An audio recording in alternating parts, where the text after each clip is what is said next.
Am I on? You're good to go whenever you're ready. All right. So I don't have any injury updates for you. We're right in the middle of that process, and we'll just see how things go. So I know the tackle's one of that problems there. So we'll see how he does. He's feeling a little bit better this morning, but we'll see where it goes from here after he gets an MRI. So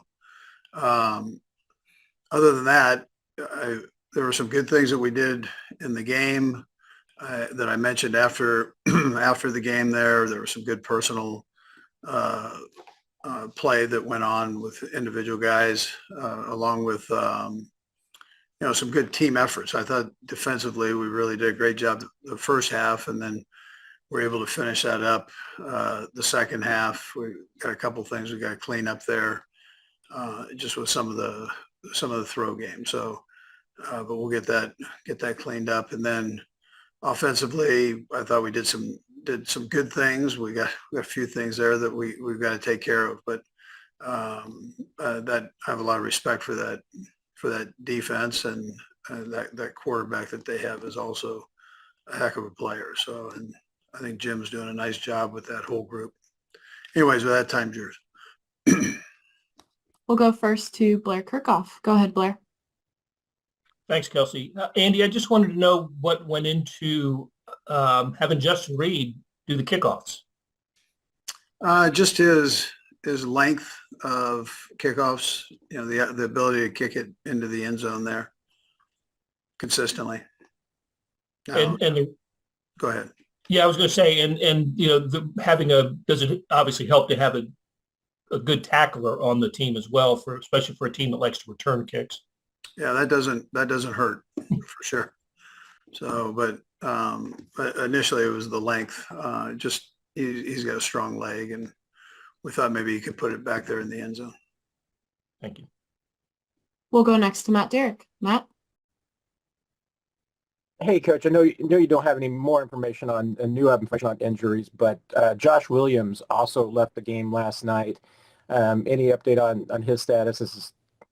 Yeah, I don't have that for you either. He did come in feeling better today, but we've just got to get the evaluation. I'll meet with Rick here after we're done and see where we're at with all that.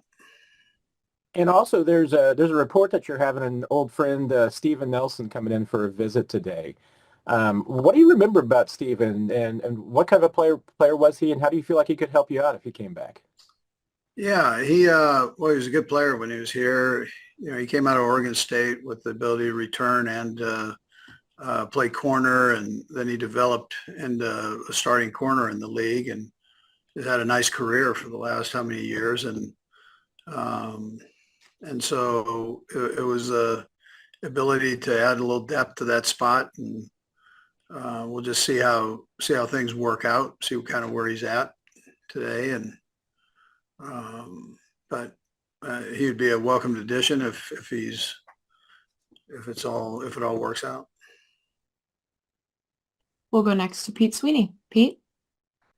Hey, Coach, outsider perspective here, obviously, but it seemed like last night the quicker developing plays and certainly some of the up-tempo stuff was really working for you guys.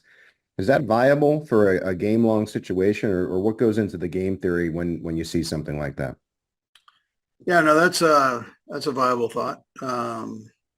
We've done that in the past on different occasions, and we thought we had some good stuff in there that we could use. Had a couple nice long drives, and taking the last almost 5 minutes and controlling the football for the win. So, but we definitely, to answer your question, we definitely think of those things for sure. Yeah. Is that a brown sweatshirt you're wearing? Syracuse orange. Oh, okay. Good. Don't worry. No. All right. We'll go next to Adam Teicher. Adam. Hey, Andy. I wanted to ask you about something you said about Matthew Wright after the game last night. You said something like he never thinks of himself as a third string guy. Can you elaborate on that, what you meant by that, how you see that he doesn't see himself as a third string guy?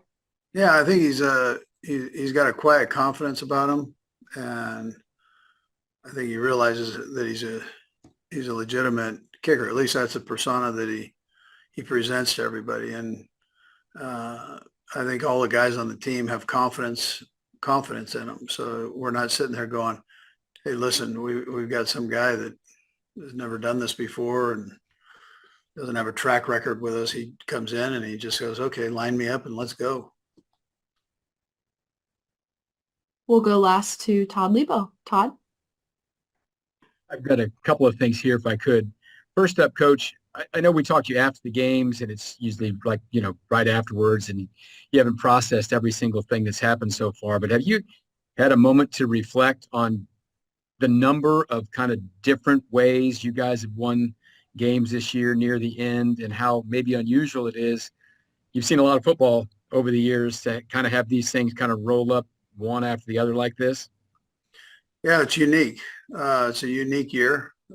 They're all unique. This one's unique from the standpoint that we've had a lot of close games. And we've been able to battle through some things to get these victories. And I'm sure we'll continue to do that.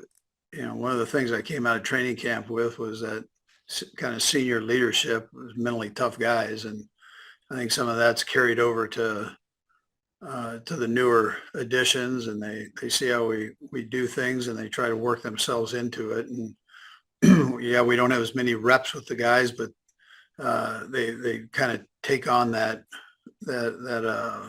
personality and they work through it the best they can.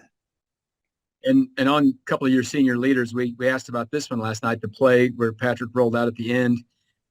When you went back and re-examined that further, I mean, the little sense that they have between them, we've talked about this a bunch over the years, is it still kind of baffle you that they can get on that same page and see and feel the same thing?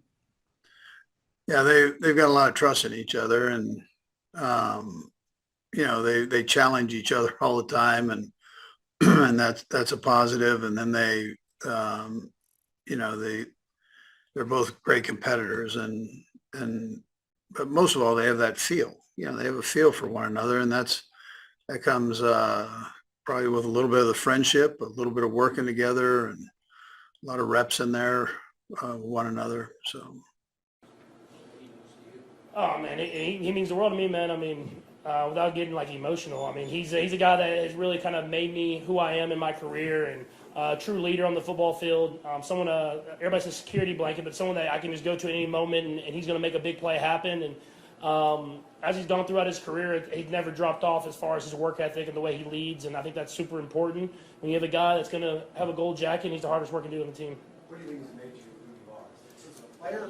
I think just both. I think just in terms as a player, obviously. I mean, he's someone that he plays in the same wavelength that I do, and it's hard to do that. And I think it takes guys time. It seems like from the first day, I've kind of been on that same page with Trav, and then seeing him work every day. I mean, everybody sees like the personality and on the TV and stuff like that, but you don't see that everyday work ethic that he has. I mean, he's the guy that gets mad when they take him out of practice reps. I mean, that's just the type of work ethic he has. And even for me to come into the league and have a superstar player and see him work like that, it kind of showed me that I'm going to have to put that work ethic in if I want to get to that level.